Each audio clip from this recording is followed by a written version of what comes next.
ये सरहदी इलाकों में स्मगलिंग के खिलाफ ऑपरेशन चलाना कितना मुश्किल होता है? उनको अगर पैसा थोड़ा सा स्मगलर्स ने दे दिया तो वो चुप हो जाते हैं, हमारे तरफ भी उनके तरफ भी। तो मैंने पाकिस्तान को देखा है, जी। बॉर्डर पर भी देखा है। सबसे पहले तो आपको आईएसआई से निपटना पड़ेगा। पाकिस्तान के राष्ट्रपति का पैगाम है कि साहब उस अफसर को हाथ में रख लेना, वरना वो तुम्हारा एग्रीमेंट की ऐसी तैसी करा देगा। तो ऐसी तैसी क्या करा देगा? कई जगह ऐसा है कि सड़कें बिल्कुल खराब है, ट्रकों की लाइन लगी हुई है, और वो लाइन एक एक हफ्ता चलती है। आप अगर रक्सौल बॉर्डर का भी देखें नेपाल में, मैंने देखा हुआ है, किया हुआ है। बट क्या हम निकट भविष्य में चीन को टक्कर देने की स्थिति में पहुंच पाएंगे इस पेस के साथ, आपको लगता है? ये अगर हम चाइना के साथ अपने को कंपेयर करें तो चाइना में स्टेट स्पॉन्सर्ड ट्रेड होता है। जी। सरकार हर जगह खड़ी उनके पीछे कि भारत का जो मार्केट है इतना बड़ा है, विस्तृत मार्केट है। हमको कंपेयर पाकिस्तान, श्रीलंका और नेपाल से नहीं करना है। बिल्कुल। हम भारत हैं, काफ़ी बड़े हैं, और हमारी टक्कर होगी तो चाइना से होगी। जी। हमें तो गर्व है भारतीय होने पे कि हमने अभी कभी भी अपनी नीतियों के साथ कंप्रोमाइज़ नहीं किया। अब जो भारत के लिए सबसे बड़ा व्यापारिक खतरा इन जियोपॉलिटिकल हालात में आप क्या देख रहे हैं? मुझे मैं आश्वस्त हूँ इस मामले में कि बहुत जल्द से जल्द एक बहुत अच्छा एग्रीमेंट अमेरिका के साथ हो जाएगा। नमस्कार, मैं अभिजात शेख आजाद, आप देख रहे हैं नव भारत टाइम्स।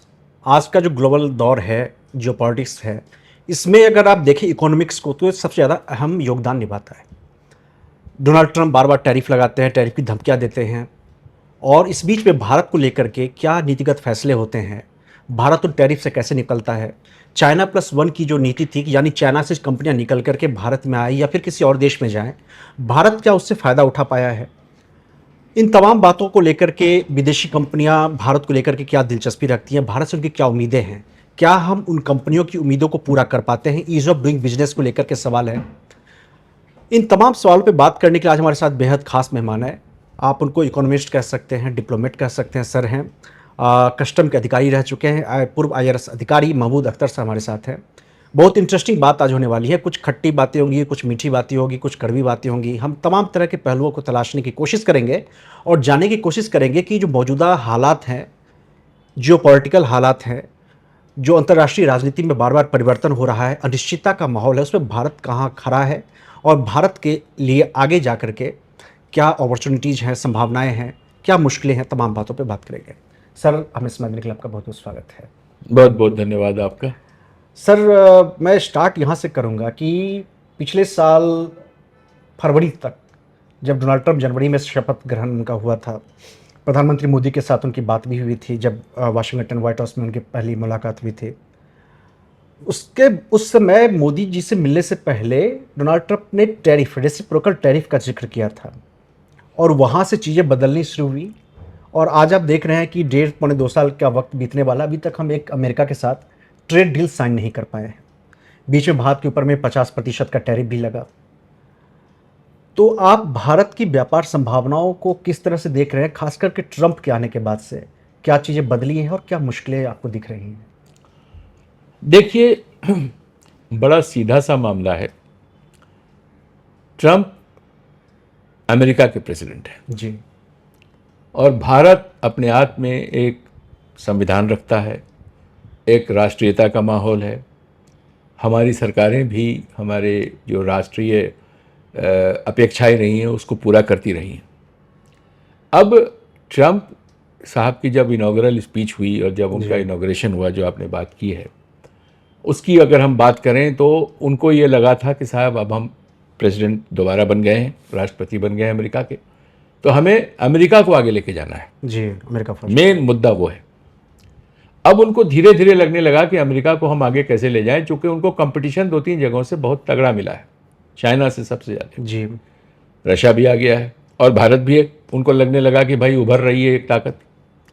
अब भारत में जो यहाँ की संभावनाएं हैं, वो संभावनाएं अमेरिका के लिए परिपक्व हैं, अगर मैं वर्ड यूज़ कर सकूं तो। जी, उनको मालूम है हमारी जो एग्रीकल्चर है, हमारी जो इंडस्ट्री चलती है, हमारी जो टेक्निकल चीज़ें चलती हैं, सर्विसेज का जो एक्सपोर्ट होता है, हमारे जो भारतीय लड़के काम कर रहे हैं बाहर सिलिकॉन वैली में या कहीं, उस पर अमेरिका की जो इकोनॉमी है वो बहुत कुछ निर्भर करती है। अब उनको ये लगा कि साहब भारतीय गुड्स अगर यहाँ आ गई तो चाइना तो आ ही रहा है, भारतीय कुर्सी पहुंच जाएंगी। चूंकि आप ध्यान रखें, एक तरीके से ये वरदान भी मिला है हमको, और ये वरदान सिर्फ अमेरिका की वजह से नहीं मिला, ये पहले भी मिला है। चूंकि हमको चाइना के कंपटीशन में हमको लगने लगा था और हमारी सरकार को लगने लगा था कि साहब अगर हम चीज़ों को बनाएंगे नहीं, मैन्युफैक्चरिंग नहीं करेंगे, तो हम केवल एक सेल्स इकोनॉमी बन के रह जाएंगे, मर्चेंट सेल्स इकोनॉमी। उससे आज के जो पूरे दुनिया का जो एक परिधान चल रहा है उसमें हम फिट नहीं हो पाएंगे। क्योंकि हमको कंपेयर पाकिस्तान, श्रीलंका और नेपाल से नहीं करना है। बिल्कुल। हम भारत हैं, काफ़ी बड़े हैं, और हमारी टक्कर होगी तो चाइना से होगी जी, हमारी टक्कर होगी तो रशिया से होगी, बड़े बड़े देशों से होगी जी। Of course. ये अमेरिका का बहुत बड़ा उसमें ये है। तो अमेरिका ने ये कोशिश की है कि साहब इन पर इतना टैरिफ लाद दो, और उसमें 2-3 चीज़ें और जोड़ दी कि साहब रशिया से आप एनर्जी नहीं खरीदेंगे, तेल नहीं लेंगे। भाई हमारी अपनी फॉरेन पॉलिसी है, हम आज से नहीं आ रहे हैं, हम 75-80 साल से हम बिल्कुल अपने हिसाब से हमारी फॉरेन पॉलिसी, विदेश नीति चलती है, उसमें किसी और को बोलने का हक नहीं है। जी। तो एक तो उन्होंने ये कर दिया कि नहीं साहब आप वहाँ से मत लो तेल, यहाँ से लो, वहाँ से मत लो, वहाँ चले जाओ। तो ये तो हम बर्दाश्त नहीं कर पाएंगे, साफ बात है। दूसरी चीज़, उनको ये भी लगने लगा कि भाई अगर गुड्स अमेरिका के मार्केट में हिंदुस्तान के पहुँच गए तो फिर कहीं ऐसा ना हो कि चाइना के साथ साथ एक दूसरा कंपटीटर खड़ा हो जाए। जी। तो बहुत सारी चीज़ों को सोच करके उन्होंने अमेरिका फर्स्ट की नीति को अपनाते हुए इन टैरिफ को लगाया, और टैरिफ इस तरह से लगाया कि उसको हमें आघात पहुंचे। जी। क्योंकि अमेरिका के गुड्स तो यहाँ रहे हैं। अभी आपने देखिए हार्ली डेविडसन मोटरसाइकिल के लिए उन्होंने क्या क्या नहीं किया कि वो बिके इंडिया में आके। बिल्कुल। वहाँ की बहुत सारी चीज़ें यहाँ बिक रही हैं, आ रही हैं, टेक्नोलॉजी यहाँ से जा रही है। तो इन सब चीज़ों को काबू करने के लिए उन्होंने सोचा कि अगर हमारा एग्रीमेंट हो तो भारत दबके से एग्रीमेंट करे। और जो अभी तक एग्रीमेंट नहीं हुआ है, जो आपने कहा, मैं भी मानता हूँ, उसकी बहुत बड़ी वजह यह है कि उनके टर्म्स पे हम मान नहीं पा रहे हैं। मुझे कई लोगों से बात हो रही थी सर, उनका ये कहना था, जबकि आप देख रहे होंगे कि जो यूएस के जो भारत में एम्बेसडर हैं सर्गियो गोर, उनका भी बयान आया है कई बार कि हम 99% करीब पहुंच चुके हैं। हमारे जो पीयूष गोयल साहब हैं, उनका भी बयान आया कि हम ऑलमोस्ट करीब पहुंच चुके हैं, कभी भी साइन कर सकते हैं। लेकिन ये बात जो है कभी भी साइन कर सकते हैं, ये मैं पिछले 6-8 महीने से सुन रहा हूँ। कहाँ फंसा हुआ है, कौन सा पेज फंसा हुआ है जहाँ पे जो एग्रीमेंट को फाइनल पद तक पहुंचने नहीं दे रहा है? या फिर आपको लग रहा है कि अभी तक सिर्फ एक तरह से अमेरिका की तरफ से झूठ बोला जा रहा है, कुछ अभी तक फाइनल नहीं हुआ है? नहीं, झूठ कोई नहीं बोल रहा है, ना अमेरिका झूठ बोल रहा है, ना हमारे मंत्री गलत बोल रहे हैं। देखिए, मेरा तजुर्बा है, आज से करीब 20 साल पहले मैं वित्त मंत्रालय में अवर सचिव के पद पे था, और मैं करीब 6-7 कंट्रीज़ में गया। वहाँ के साथ हमारे ट्रेड एग्रीमेंट साइन हुए हैं। उसमें 2-4 नाम मुझे याद है, श्रीलंका, थाईलैंड, म्यांमार, पाकिस्तान तक गया था, बांग्लादेश। कोई भी एग्रीमेंट जब साइन होता है तो यकतरफा नहीं हो सकता जी। दूसरी चीज़ें दोनों जो, चूँकि इसमें म्यूचुअल है, दोनों कंट्री, दोनों मुल्क जो हैं वो लगेंगे, उनकी अपनी अपनी आकांक्षाएं होती हैं। उन आकांक्षाओं को हम कहाँ तक पूरी कर रहे हैं, और कहीं ना कहीं जाकर के वो गाड़ी थोड़ी सी रुकती है, फिर आगे चलती है। ये होता है, ये नॉर्मल है। बिल्कुल। लेकिन अमेरिका के साथ, चूंकि देखिए अमेरिका बहुत बड़ा एक तरह से कहिए साम्राज्य है अपने आप में। बिल्कुल। तो वहाँ के हर पहलू को देखना पड़ेगा। वहाँ की एग्रीकल्चर की लॉबी बहुत स्ट्रांग है। वो चाहेंगे कि उनका एग्रीकल्चर का सामान यहाँ आ जाए, हमारा ना पहुँच पाए। बिल्कुल। तो हम तो नहीं मानेंगे भाई। हमारे किसान इतना मेहनत करके जटिल तरीके से अनाज उगाते हैं, उनसे चीज़ें बनती हैं, तो अगर हम बाहर नहीं भेज पाएंगे, उस पर ये टैरिफ लगा देंगे, तो हम कैसे मान लेंगे? बिल्कुल। तो हमें अपने सारी इंडस्ट्री को एक तरह से प्रोटेक्ट करना है, और उनको एक तरह से सहारा देना है। जो हमारे जो वाणिज्य मंत्रालय है या वित्त मंत्रालय है, ये सहारा देगा। विदेश मंत्रालय उसको लेके आगे चलेगा कि साहब यहाँ के किसी क्षेत्र को, किसी भी सेक्टर को नुकसान ना पहुंचे। इसमें उस समय लग रहा है। मैं सर आपसे जब बात हो रही थी, मैं जब आपसे बात करने की कोशिश में था कि आपसे मैं पूछूं, चूंकि इस चीज़ के आप जानकार हैं। अमेरिका चलिए ठीक है, उसके साथ टैरिफ का जो विवाद चल रहा है उसको आज न कल उसको सुलझाया जा सकेगा। मैं थोड़ा सा पीछे चलूंगा। जब बाइडेन प्रशासन था उस वक्त उनकी एक पॉलिसी थी भारत को लेकर के, उन्होंने काफ़ी कुछ किया था। मुझे लगता है शायद अमेरिका के जितने राष्ट्रपति हुए उनमें बाइडेन प्रशासन एक ऐसा था जिनके साथ भारत के साथ बहुत अच्छे रिश्ते भी रहे और बहुत भारत को फायदा भी पहुंचा। उस समय में वहाँ पे अमेरिकन संसद में यहाँ तक कहा गया कि China+1 स्ट्रेटजी को लाया जाए, उसमें भारत को खासतर से फायदा पहुँचाया जाए ताकि चीन को काउंटर करने के लिए भारत को मजबूत किया जा सके। उसमें सबसे ज़्यादा अहम था व्यापार ट्रेड, कि चाइना में जो अमेरिकन कंपनियां काम कर रही हैं वो चाइना से बाहर निकले और फिर भारत में आए। उसमें एप्पल, आप देख रहे हैं कि एप्पल ने भारत में अपना प्रोडक्शन प्लांट भी लगाया और आज एप्पल निर्यात कर रहा है भारत से। क्या चाइना प्लस वन की स्ट्रेटजी जो बना था अमेरिका में, उसको भारत इम्प्लीमेंट कर पाया? क्या भारत में जो इकोनॉमी है, भारत में जो मैन्युफैक्चरिंग कैपेसिटी है, क्या हम उसको बिल्ड कर पाए हैं उस हिसाब से? देखिए, बिल्कुल कर पाए। और ये चीज़ें 2 दिन में नहीं बनती हैं। जी। इनको बनाने में एक समय लगता है, 5 साल 10 साल, तब जाके कुछ आप किसी चीज़ को बनाने में सक्षम होते हैं। तो बिल्कुल आपने सही कहा कि साहब चाइना से कंपनियां निकली और भारत में आई, लेकिन तब तक वहाँ का प्रशासन बदल गया। जी। बाइडन ने जो चाहा, प्रेसिडेंट बाइडन ने, राष्ट्रपति बाइडन ने, वो ये चाहा था कि चाइना से हटा करके भारत में शिफ्ट कर क्योंकि भारत में 2-3 एडवांटेज हैं। जी। सबसे बड़ी बात है, यहाँ पर काफ़ी कुछ स्पेस है बनाने के लिए, जगह बहुत है। जी। जी। यहाँ की जो लेबर है वो उनके हिसाब से सस्ती है और कॉम्पिटेंट है। और तीसरी, यहाँ का माहौल, यहाँ का वातावरण, वो सब कुछ ऐसा था कि जिसमें बहुत सारी चीज़ों को बनाने में भारत काफ़ी आगे जा सकता है और गया भी है। आपने बताया एप्पल के बारे में, और भी 2-3 कंपनियां आई हैं जो, आप चेन्नई चले जाइए, गाड़ियां बन रही हैं, एक से एक गाड़ी की मैन्युफैक्चर हो रही है चेन्नई में। आप ब्रांड बताइए, वो गाड़ी बन के तैयार हो रही है वहाँ पे। जी। लेकिन तब तक वहाँ का प्रशासन बदल गया और वहाँ पे जब ट्रंप का आगमन हुआ और उनका प्रशासन आया, तो उनको लगा कि साहब हम अमेरिका में वापस ले आए मैन्युफैक्चरिंग को, भारत में न ले जा करके हम अमेरिका में वापस लाएं, चाइना से तो हटाएं। अब वो कैसे करते, क्योंकि वहाँ पर ऑलरेडी बाइडन ने यहाँ पर दे रखा था। तो उन्होंने क्या किया कि कुछ टैरिफ लगा करके, कुछ उन पर प्रेशर बना करके, कुछ ऐसा हो कि यहाँ से कंपनी का सामान बिके ना तो उनके यहाँ चली जाएंगी। सच्चाई तो यही है जो मुझे समझ में आई है। लेकिन साथ साथ उनको ये पता था और पता है कि भारत का जो मार्केट है इतना बड़ा है, विस्तृत मार्केट है। आज सऊदी अरब या दुबई या कोई भी कंट्री आप ले लीजिए, ब्राज़ील ले लीजिए, जहाँ अभी हम लोग गए थे बाहर से, फिलीपींस से घूम के आए, उनके लिए हिंदुस्तान का मार्केट बहुत बड़ी चीज़ है। बहुत बड़ी बात है। वो चाहते हैं कि उनके गुड्स यहाँ बिकें, वो अमेरिका भी चाहेगा। तो उसको थोड़ा सा दबाने के लिए और थोड़ा सा अपने हिसाब से ले जाने के लिए उनकी ये कोशिश है। लेकिन हम ये भी कहेंगे कि जैसा आपने कहा कि एम्बेसडर सर्जियो गोर ने कहा है, बिल्कुल सर्जियो गोर आए हैं, इसीलिए भेजे भी गए हैं वो ट्रंप के बड़े विश्वास के पात्र हैं, विश्वास उन पर रखा जाता है। और हमारे यहाँ से सक्षम लोग हैं, पीयूष गोयल जी का बहुत बड़ा तजुर्बा है, कितने FTA करा लिए इन्होंने। बिल्कुल। तो वो करके रहेंगे, समय लग रहा है, क्योंकि ऐसा ना हो कि एक बार डिक्लेरेशन हो जाए फिर पता चले ये कमियां रह गई। बिल्कुल। तो उसमें थोड़ा समय लग रहा है, लेकिन मुझे मैं आश्वस्त हूँ इस मामले में कि बहुत जल्द से जल्द एक बहुत अच्छा एग्रीमेंट अमेरिका के साथ हो जाएगा। एग्रीमेंट से इतर भी मैं मैन्युफैक्चरिंग की बात पे आऊँगा, प्रोडक्शन कैपेसिटी। एक टर्म जो बार बार होता है कि जो भारत ट्रेड मिस कर जाता है अक्सर, जो हमारे पास जो प्रोडक्शन लाइन होना चाहिए, जहाँ चाइना आज लगभग पूरे वर्ल्ड पे चाइना का एक छत्र राज्य है, लेकिन भारत को लेकर कहा जाता है कि हम ट्रेन मिस कर जाते हैं, शायद जो अपॉर्चुनिटी हमें डेवलप करनी चाहिए थी वो हम कर नहीं पाते हैं, अभी भी शायद नहीं कर पाते हैं। ईज ऑफ डूइंग बिजनेस हो, एक छतरी के नीचे लाकर के कैसी व्यवस्था जनरेट करना, बनाना, जहाँ पर करके सारे काम जो भी है, कंपनी अगर मान लीजिए अमेरिका से या ब्रिटेन से या फिर कहीं और से, यूरोप से कोई कंपनी भारत में आ रही है तो उसको एक छतरी के नीचे सब कुछ मिल जाए, लेकिन ऐसा हो नहीं पाता है।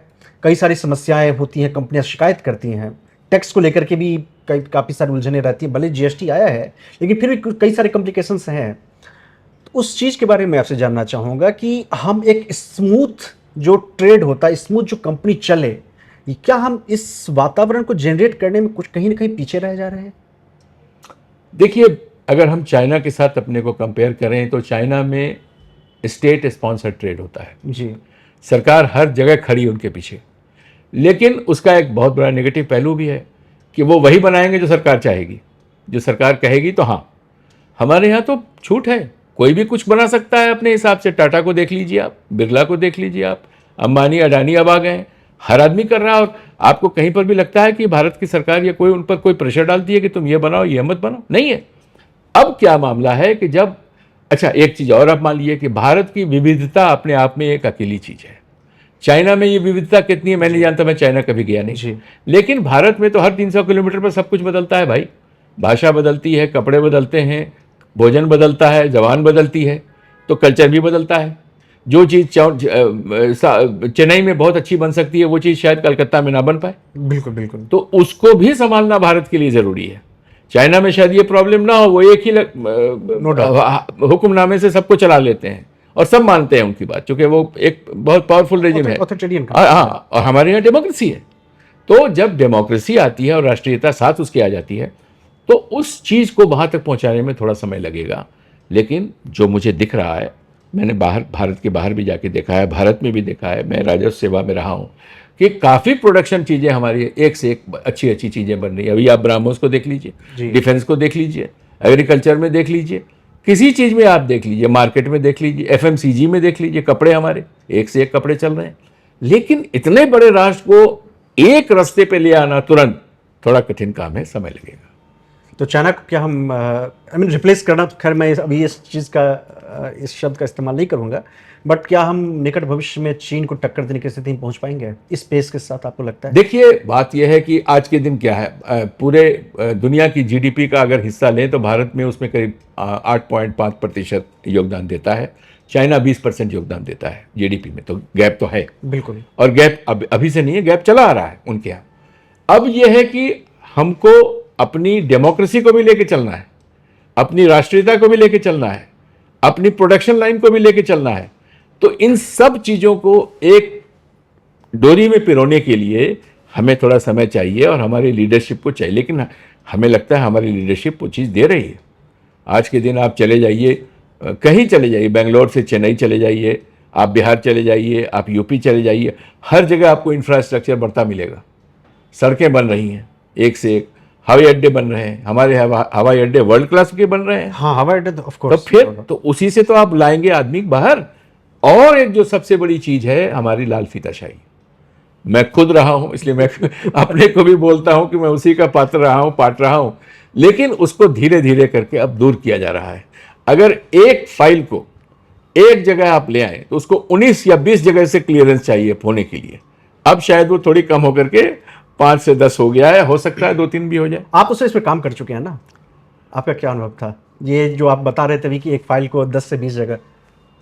हाँ, जब मैंने करियर शुरू किया था तो उस टाइम न कंप्यूटर थे, न डिजिटल न्यूमेरिकल वर्क था। हम लोग कागज़ पे लिख के क्लियर करते थे कलकत्ता में। दिल्ली में आए तब भी कागज़ चला। लेकिन 1991 के बाद जब से इकोनॉमी खुली, जी, मनमोहन सिंह जी ने और नरसिम्हा राव जी ने इकोनॉमी को खोला, तो कस्टम भी अपने आप को सुधारा, राजस्व ने भी अपने आप को सुधारा कि भैया अब तो दुनिया के साथ कम्पीट करना है भाई। अब वो खाली फिएट एम्बेसडर गाड़ी नहीं चलेगी, अब बाकी गाड़ियाँ भी आएंगी, उनके पार्ट्स आएंगे। तो हम लोगों ने फिर उसको कंप्यूटर के साथ काम करना शुरू किया। लेकिन माइंडसेट बदलने में समय लगता है, एक दिन में नहीं बदलता। वो जो एक अम्ब्रेला को लेकर के है कि एक अम्ब्रेला तरह बना है जिसमें कि सारे जितने डिपार्टमेंट है, जहाँ मान लीजिए कोई एक कंपनी आ रही है, उसको एक जगह पर पहुँचे, एक घर में पहुँचे जहाँ पे कि 10-15 दफ्तर हो, वो हर दफ्तर में फाइल लेकर के जाए, वो फाइल पे सिग्नेचर होता चले 3 दिन 5 दिन 7 दिनों में।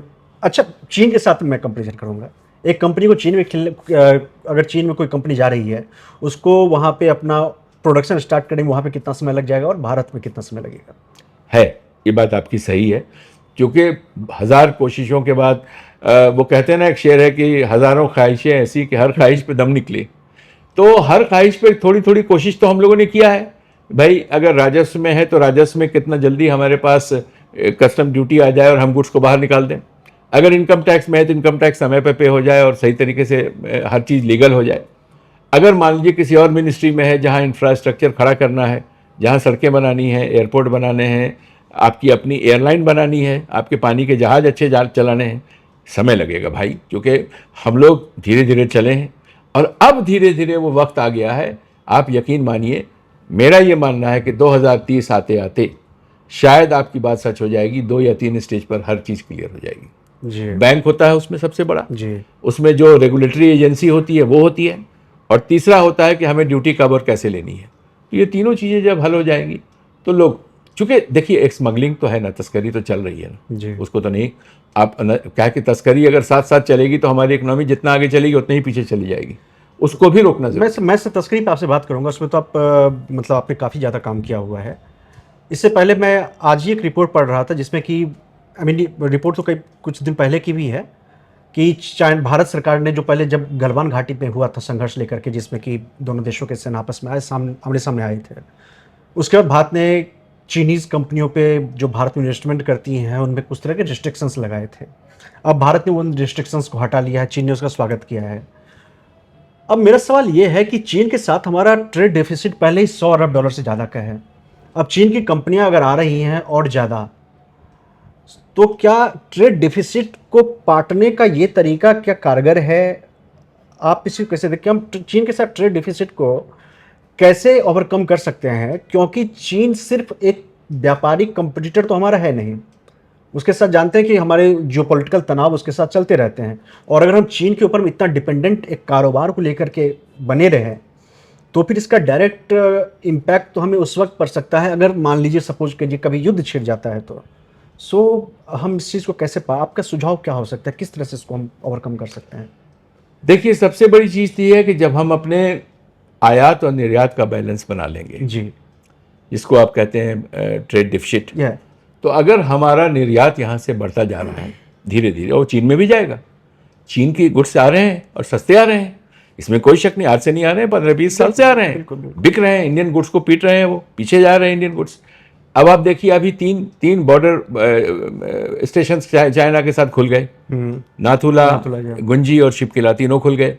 तो क्यों खोले गए? इसलिए खोले गए कि वहाँ के लोग जो रहते हैं उनका बॉर्डर ट्रेड होता है, वो बॉर्डर ट्रेड भी हमारे यहाँ से एक्सपोर्ट होता है। कई चीज़ें ऐसी हैं, जैसे हम मोटरसाइकिल भेज सकते हैं, हम कपड़े भेज सकते हैं, हम चप्पलें बना के भेज सकते हैं सस्ते में, चाइना भी बनाता है, लेकिन वैरायटी मिलती है, हमारे एग्रीकल्चरल प्रोडक्ट्स जा सकते हैं वहाँ, उनके गुड्स आ सकते हैं। तो थोड़ा सा टाइम लगेगा ट्रेड डेफिसिट को, चूंकि चाइना हमारा इमीडिएट नेबर भी तो है, वहाँ से गुड्स बहुत जल्दी आ जाते हैं हमारे यहाँ। हमारे कई भारतवासी हैं जो चाइना में अब दफ्तर खोले बैठे हैं, जिनके यहाँ से हमारा सब कुछ चलता है। उसी तरह से चाइना के कितने लोग यहाँ आकर के दफ्तर खोलेंगे, चाइना के कितनी कंपनियां यहाँ आएंगी और इन्वेस्ट करेंगी। मेरे ख्याल से इस पर बात चल रही है, उसी की कड़ी है कि धीरे धीरे ट्रेड को चाइना के साथ, जो कि बिल्कुल बंद हो गया था, आपने गलवान वैली की बात की है, वो अब खुल रहा है। आने वाला देखिए, कोई भी विदेश नीति आज के दिन बिना ट्रेड के चल नहीं सकती, बिल्कुल, चाहे वो चाइना हो, चाहे अमेरिका हो, चाहे कोई हो, पूरे दुनिया में चले जाइए आप, विदेश नीति का जो रीढ़ की हड्डी है वो आज के दिन ट्रेड है, बिल्कुल इन्वेस्टमेंट है। तो इन दोनों चीजों को चाइना भी समझता है, हम भी समझते हैं। कुछ चीजों में चाइना बहुत आगे है हमसे, कुछ चीजों में हम बहुत आगे हैं चाइना से। तो दोनों का एक मेल कराना होगा, दोनों का एक ऐसा सामंजस्य क्रिएट करना होगा जो दोनों के लिए फायदेमंद हो, और वो समय आने वाला है। आगे पीछे होगा, मैं मानता हूं, चूंकि हमारी पॉपुलेशन बहुत ज़्यादा है, हमारा क्षेत्र विस्तृत है, हमारे यहाँ लोग अलग अलग क्षेत्रों में बटे पड़े हैं। चाइना में एक यूनिफॉर्मिटी है, उनका भी सब कुछ है, लेकिन एक ऊपर से एक फरमान आया, हो गया। हमारे यहाँ नहीं हो सकता है। हमारे यहाँ राज्य सरकार कोई और है, केंद्र सरकार कोई और है, उनके पॉलिसी कुछ और है, केंद्र की पॉलिसी कुछ और है। एक लाइन में जाने में समय लगता है। प्लस हमारे यहाँ डेमोक्रेसी है, लोगों को बोलने का पूरा अधिकार है। अगर कोई भी पॉलिसी चलती है वो उसको क्रिटिसाइज करते हैं, कहते हैं नहीं साहब इसमें ये कमी है, हम उसमें कमी करते हैं दूरी। शायद चाइना में उतना ना होता हो, एक बार जब चीज़ बन गई, वो चला दिया उन्होंने आगे। तो हम साथ साथ राष्ट्रीयता के साथ साथ हम डेमोक्रेसी को भी लेके चल रहे हैं ना, उसको भी तो आप थोड़ा सा माइलेज देंगे, ये भी ज़रूरी है जी। और ये सर जो ट्रेड जो होता है उसमें मान लीजिए सामान बेचना, ये जो कस्टम्स आपका, चूंकि उसमें कई वर्षों तक काम कर चुका, आपको इससे अथाह तजुर्बा है कस्टम्स को लेकर के, उसमें क्या सब दिखते हैं? मैं इन चीज़ों को समझना चाहूँगा कि जब हम सामान बेचते हैं या देखिए, बात क्या है कि मुझे याद है कस्टम में एक समय ऐसा आता था, चूँकि मैं इन्फोर्समेंट में था, कि जब दिवाली आती थी, जब गुड्स बिकते थे, तो पता चलता था कि 90% मार्केट जो है वो चाइनीज़ गुड्स से भर गया जी। हमारे गुड्स कहाँ गए? मेरे रहते रहते वहाँ एक दो बार ऐसा हुआ, मैं नाम किसी का नहीं लूँगा, कि रिपोर्ट आई कि साहब चाइनीज सिल्क चाइना से इतने जोरों के मामले में बॉर्डर ट्रेड में जा रहा है कि हमारी इंडस्ट्री पिट रही है। वो सस्ते, बहुत बेहतरीन किस्म का चाइनीज सिल्क भारत में बिना ड्यूटी के आ रहा है, बॉर्डर ट्रेड में आ रहा है, वो एग्रीमेंट के तहत आ रहा है 3-4, और 1,000 ट्रक 500 ट्रक निकल रहे हैं एक रात में। हमारे यहाँ से कुछ नहीं जा पा रहा उधर, नाम निहाद। तो हमारे पास शिकायतें आई मंत्रालय में कि साहब इसको रोकिए। हमने जब पता किया तो हमने उस आइटम को डिलीट कर दिया, उसमें से वो सिल्क जो है वो बॉर्डर ट्रेड के नाम में से हटा दिया गया। उस पर बड़ा विवाद पड़ा, मुझे धमकियां आई, मेरे लोग घर आके मिलने को तैयार हो गए, क्योंकि उनको पता था मैंने बनवाया है। मैं नहीं माना, और हमारे जो उस टाइम के बोर्ड के चेयरमैन थे वो भी नहीं माने। तो वो चीज़ कम से कम उस वक्त थम गई थी, और उससे भारत को बहुत फ़ायदा पहुंचा।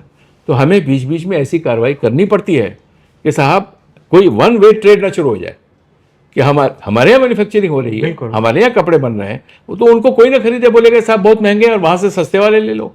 तो वो बैलेंस भी रखना पड़ता है, वो भी हमारा एक पार्ट है।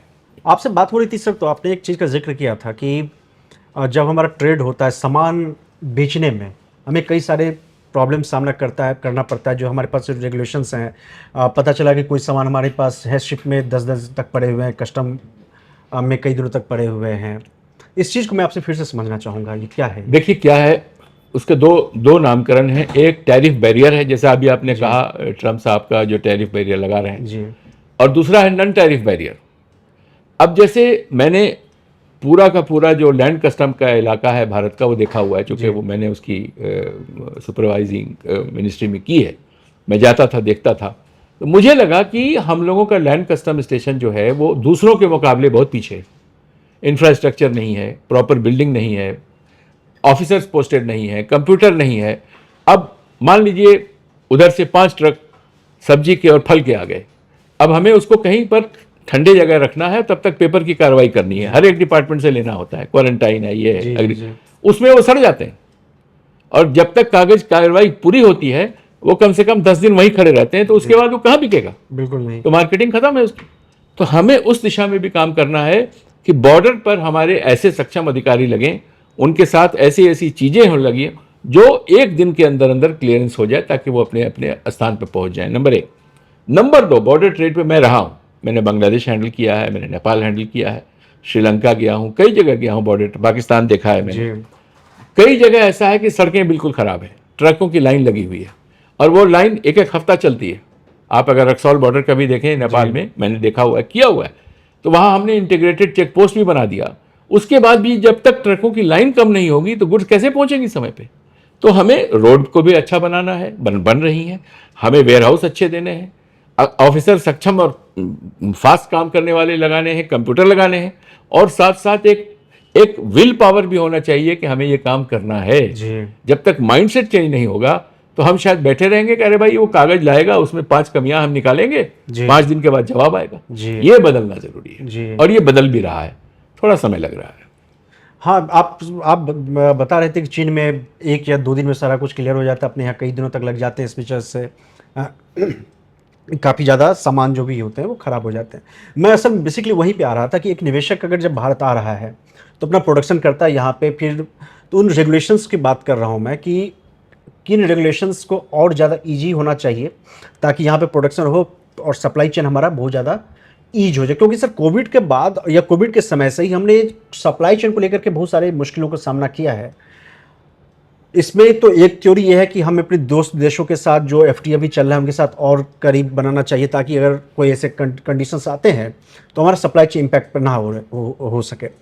चाइना के साथ ट्रेड डेफिसिट की जब हमने आपसे पूछा था, आपने इतना अच्छे से समझाया है, उससे भी सप्लाई चेन का एक इशू मुझे समझ में आता है कि अगर मान लीजिए युद्ध की नौबत आती है चाइना के साथ, तो हमारा सप्लाई चेन रोक सकते हैं और वो हमारे लिए बहुत एक खतरनाक स्थिति बन सकती है।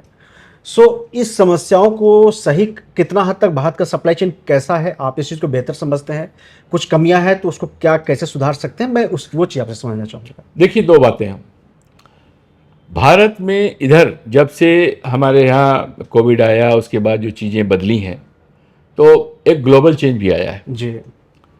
एक पॉलिसी भारत ने बनाई है जिसका नाम है IMEC, India middle east economic corridor, Europe तक जाता है। वो अभी है, चल रहा है वो, और वो होगा भी आगे। वो मीटिंग में भी डिस्कस हो चुका है कई जगह, लेकिन बीच में ये लड़ाइयाँ शुरू हो गई ईरान और इसकी, तो रुक गया। वो इसलिए बनाया गया है कि हम अगर खुदा न खास्ता वो नौबत आ जाए जो आप बोल रहे हैं, चाइना से वार, जैसे होर्मुज में हम लोग देख रहे हैं कि क्या हो रही है, ऐसी नौबत मान लीजिए आ जाए कि इधर हमारा बॉटलनेक हो जाए, सप्लाई चेन तोड़ दिया जाए। पाकिस्तान है, चाइना है, बहुत सारे मुल्क हैं जो हमारे खिलाफ हैं, उधर रोक सकते हैं, तो हम दूसरे रास्ते चलेंगे। हमारा आईमेक जो है मल्टी मॉडल है जी, सप्लाई चेन नहीं टूटेगा, शिप से भी जाएगा सऊदी अरब से बाई रोड क्रॉस करेगा दुबई से फिर वो उधर यूरोप होता हुआ, सेंट्रल एशिया होता हुआ निकल जाएगा। तो लेकिन उसमें समय लग रहा है, क्योंकि उसमें कई कंट्री इन्वॉल्व हैं, सबकी हम लोगों को सहमति चाहिए, तभी ये चीज़ आगे बढ़ेगी। लेकिन भारत इस पर काम कर रहा है। जी ग्वादर पोर्ट हमने क्यों बनाया था? ग्वादर पोर्ट इसीलिए, अब उसको अमेरिका और ईरान के बीच की लड़ाई का पार्ट बन गया कि उस पर बमबारी कर दी, ये कर दिया। हम्बन टूटा सर। हाँ, इसीलिए तो हम कोशिश कर रहे हैं। अफगानिस्तान को ले लीजिए, अफगानिस्तान में क्या नहीं किया है भारत ने। मैं अफगानिस्तान से इन्वॉल्व रहा हूँ, वहाँ के बच्चों को मैंने पढ़ाया ICCR में। अफगानिस्तान के लिए मुझे बहुत अच्छे अच्छे मौके मिले। जी जी जी वहाँ पे पार्लियामेंट की बिल्डिंग भारत की बनाई हुई है, जी क्रिकेट टीम भारत ने कोच करके बनाई जी। है, सलमा डैम हमारा बनाया हुआ है, फिल्म एंड टेलीविजन में हमने काफ़ी मदद की है अफगानिस्तान की। तो भारत तो खुले हाथ से सबकी मदद करता है भाई। अब उसको कोई दूसरी नज़र से देखे तो हमारा तो कसूर नहीं है, लेकिन हमें तो गर्व है भारतीय होने पे कि हमने अभी कभी भी अपनी नीतियों के साथ कंप्रोमाइज़ नहीं किया। जी। और ट्रेड भी चलेगा तो उसी नीतियों पर चलेगा और आगे चलेगा। मैं सर FTA पे आता हूँ, फ्री ट्रेड एग्रीमेंट। हमने पिछले कुछ समय में, शायद कुछ पिछले 4-5 सालों में, हमने, जैसे आपने अभी कहा भी कि पीयूष गोयल अब एक्सपर्ट बन चुके हैं फ्री ट्रेड एग्रीमेंट करने में। हमारी इजराइल के साथ बातचीत चल रही है, हमने न्यूजीलैंड के साथ कर लिया, हमने ऑस्ट्रेलिया के साथ कर लिया, अमेरिका के साथ खैर अभी फाइनल होने वाला है, जब भी हो जाए। लेकिन हमारा चल रहा है ब्रिटेन के साथ है फ्री ट्रेड एग्रीमेंट को लेकर के। ये इससे कितना फ़ायदा पहुंचता है फ्री ट्रेड एग्रीमेंट जो भारत कर रहा है, और एग्रीमेंट होने के बाद उसके ग्राउंड रियलिटी क्या है? हमने यूरोप के साथ भी फ्री ट्रेड एग्रीमेंट किया है, जिन पर अभी आगे फैसला होना है यूरोपियन पार्लियामेंट से। तो ग्राउंड रियलिटी क्या है, मैं ये समझना चाहूँगा। देखिए, फ्री बायलैटरल होता है जी या 2-3 देश मिल जाते हैं तो मल्टीलैटरल होता है, जी। वो डिप्लोमेसी का पार्ट है, ट्रेड होता है। फ्री ट्रेड होता है प्रेफरेंशियल रेट ऑफ ड्यूटी। आपके दो देशों के बीच में जो ड्यूटी है वो आपस में मिलकर बनाई जाती है। अब मान लीजिए हमारे यहाँ से चावल एक्सपोर्ट होना है, या गेहूं एक्सपोर्ट होना है, या दाल एक्सपोर्ट होनी है। जिन देशों में वो जाएगा वहां पर ड्यूटी 40%, 50%, 100% है, तो हमारा एक्सपोर्ट तो पिटेगा, जी। मार खाएगा, प्लस उनको फायदा नहीं मिलेगा। तो हम ये कहते हैं कि अगर हम सर्टिफाई कर दें कि ये चावल हमारे यहाँ उपजा और हमारे यहाँ बनाया गया, हमारे यहाँ मशीन में पैकेजिंग हुई और गया, तो आपकी ड्यूटी जो है वो 5% या 0% हो जाएगी। चाहे वो इंग्लैंड हो, चाहे न्यूजीलैंड हो, चाहे ऑस्ट्रेलिया हो, चाहे UAE हो या नेपाल हो, किसके साथ हो, तो ड्यूटी कम हो जाएगी। उसी तरह से उनकी चीज़ जब यहाँ आई, अभी हाल में हमने पढ़ा कि साहब लंदन में जो गाड़ियाँ बनेंगी वो थोड़ा सस्ती ड्यूटी पे आएंगी। अगर ड्यूटी 150% है तो उनको 70%, 75% मिलेगा। तो उसमें ये भी देखना पड़ता है कि आपका लोकल कंपटीशन मार न खा जाए जी। अगर कुछ चीज़ें ऐसी हैं जो भारत में बन रही हैं और वो चीज़ें बाहर से आ रही हैं, तो ऐसा नहीं हो कि सब लोग भागने लग जाएं कि अरे साहब ड्यूटी कम हो गई, ले लो गाड़ी, हार्ले डेविडसन ले लो, मोटरसाइकिल अमेरिका से सस्ता हो गया। नहीं, हमारी अपनी कंपोनेंट और हमारी अपनी मैन्युफैक्चरिंग कैपेबिलिटी भी बननी चाहिए, क्योंकि हमारे गुड्स भी मार्केट में जाए। मैं आपको बता दूं, मैं पाकिस्तान बॉर्डर पर रहा हूँ, वहाँ हीरो साइकिल्स की बड़ी तगड़ी डिमांड है। और जब ट्रेड चलता था तो हमारे यहाँ से साइकिल जाते थे एक्सपोर्ट होके, हमारे यहाँ से मशीन के आइटम पाकिस्तान में जाते थे। उनके यहाँ से क्या आता था? उनके यहाँ से ड्राई फ्रूट अफगानिस्तान का उधर से होता हुआ आता था, कपड़े आते थे और पान के पत्ते आते थे और सीमेंट आता था। तो भारत की जो उद्योग व्यवस्था है, जो यहाँ की मार्केटिंग है, टेक्निकल चीज़ें, वो बहुत आगे हैं जी। और ये प्रेफरेंशियल PTA जो हो रहा है, preferential trade agreement, free trade, ये उसको ध्यान में रख के हो रहा है। आइटम वाइज कम होगा, जिस आइटम की डिमांड बाहर है हमारा एक्सपोर्ट बढ़ेगा ना भाई। जी। एक्सपोर्ट कैसे बढ़ेगा? जब ड्यूटी कम होगी तो एक्सपोर्ट दुगना तिगुना होगा। उसी तरह से उनका, अगर वो उनके यहाँ कोई चीज़ की खपत कम है, वो बाहर भेज सकते हैं, तो वेलकम है, हम कम लगाएंगे। उसमें 2-3 कंडीशन होता है कि गुड्स वहीं बनी हो, सर्टिफिकेट ऑफ ओरिजिन वहाँ का लगा हो, और तीसरी चीज़, सबसे बड़ी जरूरी चीज़ है कि वो चीज़ जब यहाँ आ रही हो तो उसकी ड्यूटी ऐसी हो कि उनको फ़ायदा पहुँच जाए, या हम एक्सपोर्ट कर रहे हो तो हमें फ़ायदा पहुँच जाए। कई लोग तो कह रहे हैं कि MSME सेक्टर को शायद नुकसान भी हो सकता है। ऐसा लगता है लोगों को। मैं मानता हूं आपकी बात कि चूंकि MSME जो है वो उभर रख के ऊपर आ रहा है, उसको स्ट्रेंथ की जरूरत है, लेकिन कहीं पर भी मुझे नहीं लगा है कि FTA की वजह से MSME को पीछे किया गया है। MSME तो रोज नई नई रिसर्च करता है, रोज नई। इसमें मैंने सर इसलिए पूछा ना, क्योंकि भारत में एक चीज जो होता है, मतलब बहस जो होती है ना, एक तो भारत सरकार पर हमेशा से लगते रही, आज की बात नहीं है, हमेशा से वर्षों से लगते रहे कि आप कंपनियों को प्रोटेक्ट करते हैं। एक प्रोटेक्शनिस्ट जो मार्केट हमने, मतलब एक आरोप लगते रहे हैं कि हमारे कंपनियां जो है वो कंपटीशन में नहीं जाना चाहती हैं। सो आप इस चीज़ को ऐसे देख रहे हैं कि एक तो है कि क्या भारत सरकार को चाहिए कि अब कंपनियों को बोले कि आप मैदान में उतरिए, आप अपने हिसाब से कंपटीशन करिए। आप इस चीज़ को मानते हैं कि ऐसा होना चाहिए?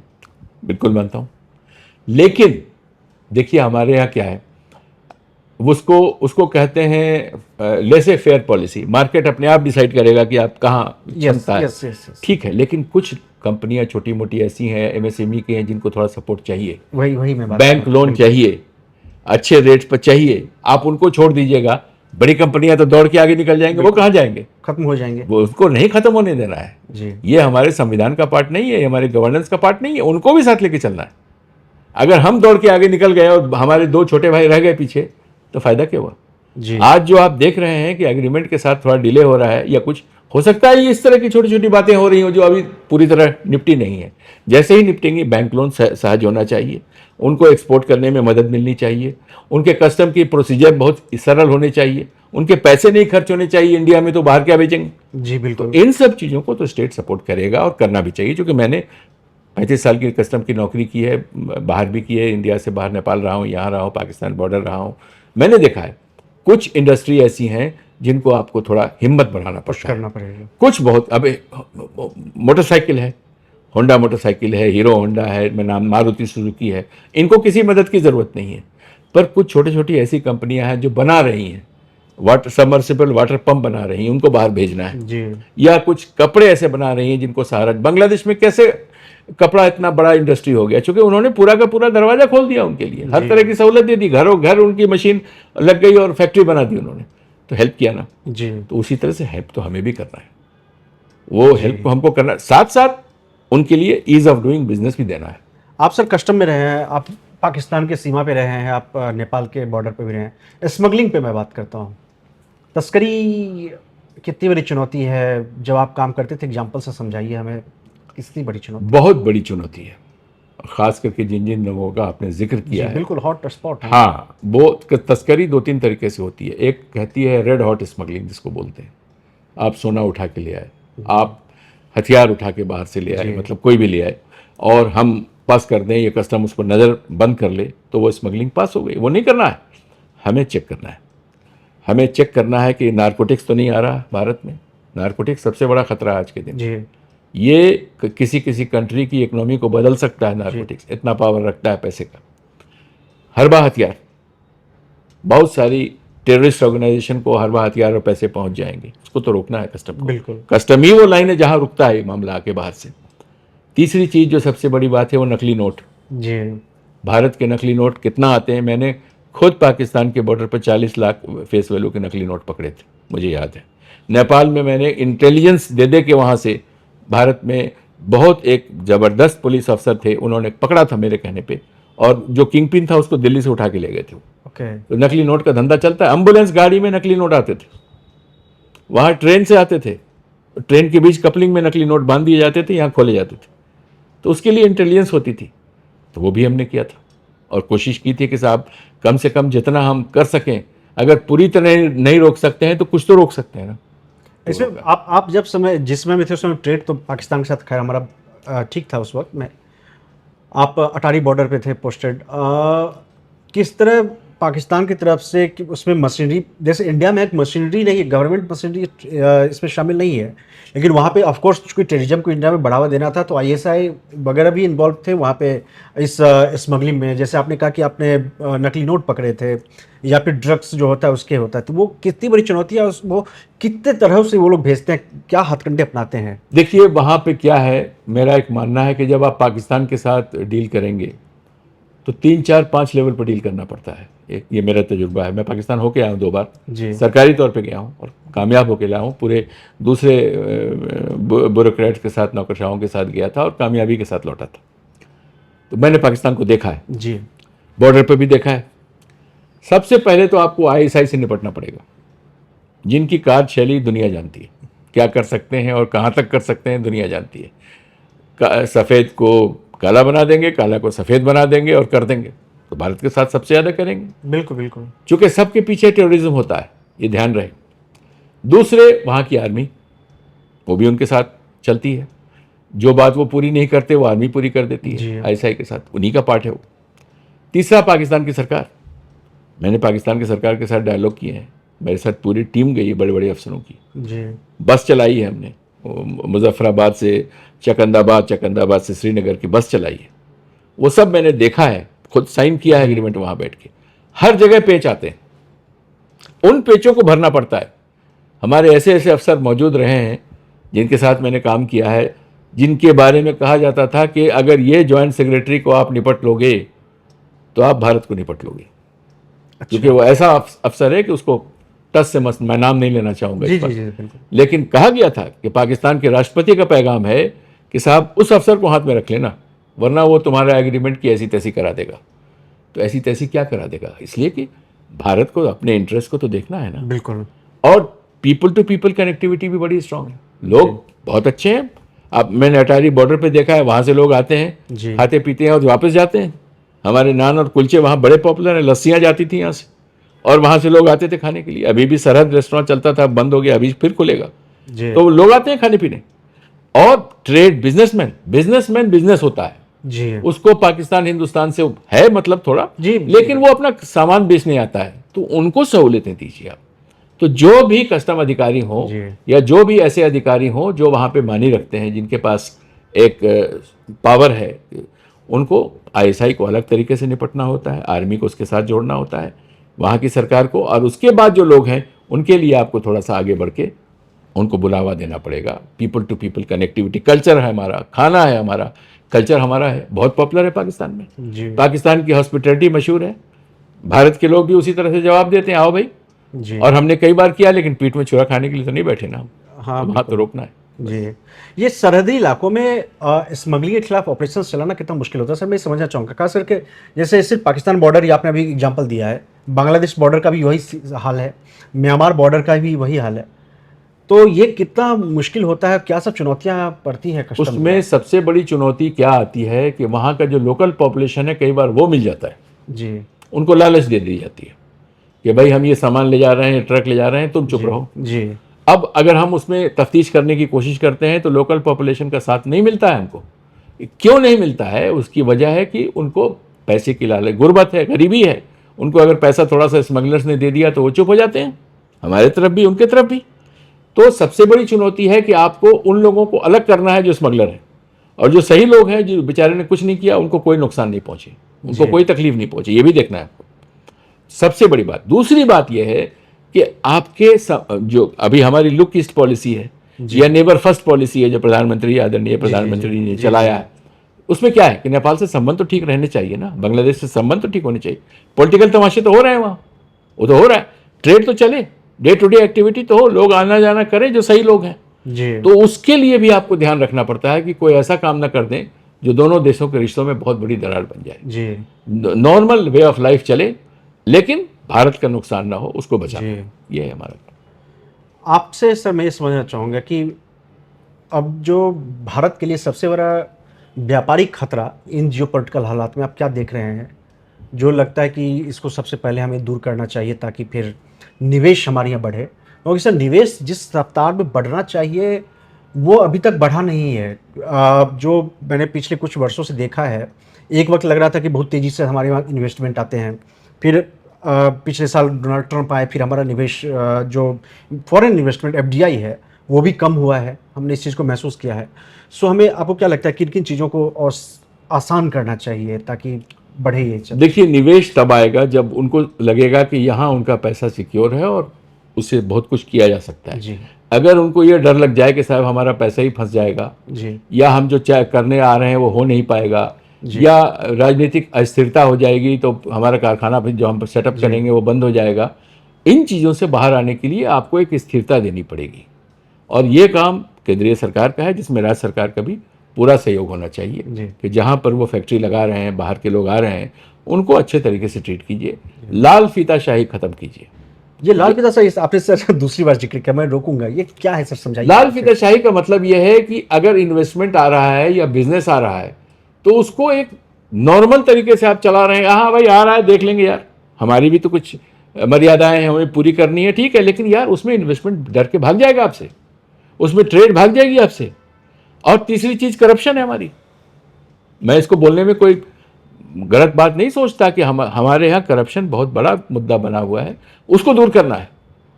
आपको करप्शन फ्री ट्रेड देनी है। कैसे देनी यह है, सबसे बड़ी बात यह है, तीन बातें हैं कि जो अफसर इसको देख रहे हो उनमें लालच ना हो, साफ बात है। लालच क्यों ना हो कि तनख्वाहें अच्छी हों, उनको सुविधाएं मिली हों, घर मिला हो, परिवार के साथ खुश रहें। तो जो आदमियों को ये सब चीज़ें मिलेंगी बाहर की, अब हमको याद है जब मैं दिल्ली कस्टम में था तो हमने अपने अफसरों को एयरपोर्ट से जर्मनी और इंग्लैंड भेजा था एक एक दो दो हफ्ते की ट्रेनिंग के लिए कि देख के आओ वहाँ कैसे चलता है। जब वो देख के आए तो उनके जाविये, उनका माइंडसेट चेंज हो गया। आज के दिन आप जाके एयरपोर्ट देख लीजिए और उसको कंपेयर करिए 20 साल पुराने से, आपको फर्क महसूस हो जाएगा। इसी तरह से पूरे देश में होना है। इसी को लाल फीताशाही कहते हैं कि आपको पेपर, अब मान लीजिए एक किसी ने कुछ आयात किया, अब उसने कहा हमने कर दिया, चेन्नई चला गया वो असेसमेंट के लिए, चेन्नई में 5 दिन रुका रहा, चेन्नई वालों ने कहा यार हमने तो कब का भेज दिया, उस बीच में 15 दिन उसको लग गए, तो वो क्यों आएगा आपके यहाँ करने? आप तो 2 दिन में क्लियर करिए भाई। तो कस्टम का इंटरफेस को तो आपको बढ़िया बनाना ही बनाना है, जो करप्शन से मुक्त हो, जो लाल फीताशाही से मुक्त हो और जो डिले से मुक्त हो, तीनों चीज वो तो करना ही करना, उसके बिना नहीं होगा। ये करप्शन तो सर आई मीन मैं आपसे पूछ सकता हूँ करप्शन कैसे खत्म करेंगे?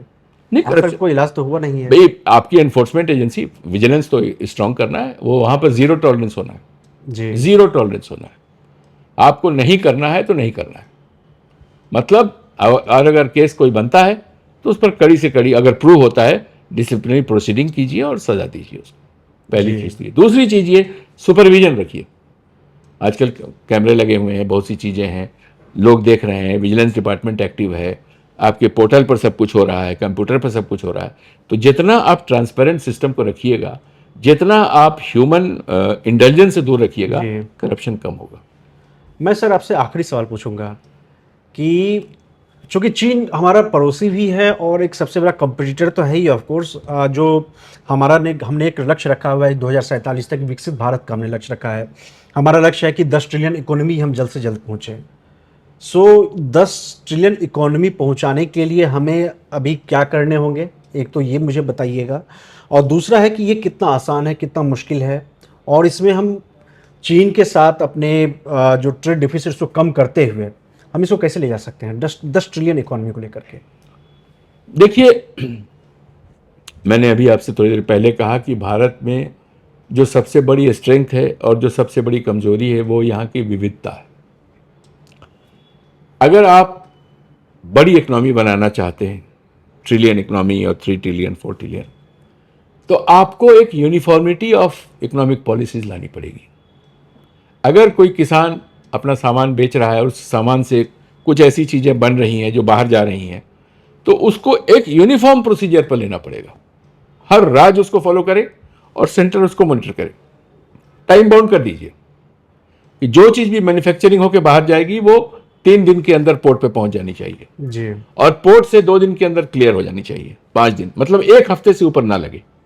वहां पे जो एजेंसीज हैं उनको आप बता दीजिए कि ये चीज़ें हमारी जा रही हैं। दूसरी चीज जो करने की है, हालांकि मैं उसकी कल्पना ही कर सकता हूं, बॉर्डर ट्रेड। बॉर्डर ट्रेड को अगर आप ध्यान से देखेंगे तो उसमें बहुत सारी चीजें इकोनॉमी की हमारी उभर के आ सकती हैं। चाहे वो चीनी का व्यापार हो, नेपाल में खाद जाता है, फर्टिलाइजर जाता है, क्योंकि पूरा नेपाल फर्टिलाइजर पर डिपेंड करता है। जी जी। अब फर्टिलाइजर की स्मगलिंग होती है, रात में ट्रैक्टर में जोड़ करके, वहां कोई बॉर्डर तो है नहीं, खेतों खेत बॉर्डर जाता है नेपाल में, रोटी बेटी के साथ है, वो बांध के ले जाते हैं और वहां जाकर के स्मगलिंग कर देते हैं पूरी की पूरी। आपको इसको रोकना है। आपको मैन्युफैक्चरिंग को बढ़ाते साथ साथ मार्केटिंग करनी है, एक्सपोर्ट कराना है, और ये एक मिशनरी जील के साथ कराना है, तब जाके काम होता है। अगर आपने छोड़ दिया और आपने कहा कि चलो भाई तो हो ही रहा है, हमने देख लिया, नहीं होगा। मॉनिटरिंग करनी होगी। एक कोई बॉडी होनी चाहिए ऊपर में जो जा जाके मॉनिटरिंग करे और बताए। जो उसमें कस्टम के लोग रहें, उसमें जिला प्रशासन के लोग रहें, उसमें फाइनेंस मिनिस्ट्री के लोग रहें, कॉमर्स मिनिस्ट्री के लोग रहें, वाणिज्य के लोग रहें, और उन सबको तजुर्बा है, उस तजुर्बे को यूज़ करके बैंक के लोग रहें। बैंक का लोन बहुत ज़रूरी है कई जगह, सही लोन, सही लोगों को। जब तक आप इन चीज़ों को एक साथ नहीं लाएंगे, मैन्युफैक्चरिंग हब नहीं बनाएंगे, और जब तक आप उसकी मार्केटिंग करके बाहर नहीं भेजेंगे कि आपको बाहर वालों को लगे इंडियन गुड्स लेना जरूरी है जी, तब आपकी वो इकोनॉमी। ये हो क्यों नहीं रहा है? जो आपने कहा पोर्ट पे, ये जो आपने आइडिया दिए सुनने में काफ़ी अच्छा लगा है मुझे कि 2 दिन या 3 दिन का टाइम बाउंड हो दिया जाए कि 3 दिन में आपको ये काम करना है, 4 दिन में ये काम आपको करना है, और मान लीजिए 1 हफ्ते में आपको सामान बेच देना है तो बेच देना है। सरकार तो इन चीज़ों को समझती तो होगी ही। आप सर अधिकारी रह चुके हैं उसी विभाग में, आप लोग देते होंगे रिपोर्ट जब आपका दौर था, या फिर अभी भी रिपोर्ट दी जाती होगी कि चलिए हमें ये चीज़ सही कर देना है। इतना समय फिर क्यों लगता है जब सरकार सीरियस है, एक 10 ट्रिलियन या विकसित भारत का हमारे पास लक्ष्य है? पोर्ट में कंजेशन बहुत है, बहुत ज़्यादा है। अभी मैं गया था फिलीपींस तो पता चला कि एक जहाज़ को यहाँ से जाकर के फिलीपींस पहुँचने में शायद 20 दिन लग रहे हैं, 25 दिन लग रहे हैं। उसमें तो माल ख़राब हो जाएगा ना। तो पोर्ट में आपको ये करना है कि अभी आपने देखा होगा नवशेवा पोर्ट पर स्ट्राइक हो गई थी लोगों की। जी जी जी। तो क्यों होती है? इसलिए कि आपने सिस्टम स्ट्रीमलाइन नहीं किया। आप बाहर जाके देखिए ना, ऑस्ट्रेलिया में कहाँ होता है, वहाँ से शिप निकल रहे हैं टाइम पे, अमेरिका से शिप निकल रहे हैं टाइम पे, बड़े बड़े कंटेनर। अभी हॉर्मुज को लेके देख लीजिए किस तरह से हुआ, तब भी कंटेनर निकले गए। तो आपको एक सिस्टम बनाना पड़ेगा कि साहब यहाँ पर डिले ना हो। डिले ना हो इसका मतलब करप्शन ना हो, डिले ना हो इसका मतलब कोई लाल फीताशाही कागज से रोका ना जाए किसी चीज़ को, किसी को हरस ना किया जाए। हर चीज़ पहले से आप चेक कर लीजिए, पहले से एक उससे डिक्लेरेशन ले लीजिए, उसके बाद एक दिन में निकाल दीजिए आप। जी ये ज़रूरी है। आप अगर बांग्लादेश से ट्रेड कर रहे हैं, आप नेपाल से ट्रेड कर रहे हैं, आप जो यहाँ पर असेसमेंट कर रहे हैं उसकी प्रतिलिपि वहाँ भी एक दे दीजिए, कोई नुकसान नहीं है, ट्रेड है भाई। जी जी जी। कि साहब ये ड्यूटी है, ये जा रहा है आपके यहाँ, जरा देख लेना, जल्दी करना, उनके यहाँ से आ जाए आपके पास। कस्टम तो ग्लोबल ऑर्गेनाइजेशन है ना, अंतर्राष्ट्रीय लेवल पर कस्टम काम करता है, ये जीएसटी नहीं है, ये बिल्कुल, पूरा बड़ा है। तो एक दूसरे से बात करने में क्या दिक्कत है? ताकि अगर तस्करी हो तो तस्करी को हम रोक तस्करी को रोकें, उनके साथ शेयर करें इंटेलिजेंस, दूसरे के साथ उनके लॉज शेयर करें, जी। तस्करी रोकें और ट्रेड फैसिलिटेशन बढ़ाएं, ट्रेड को आगे लेके जाएं, बस ये जी जरूरी है। जी।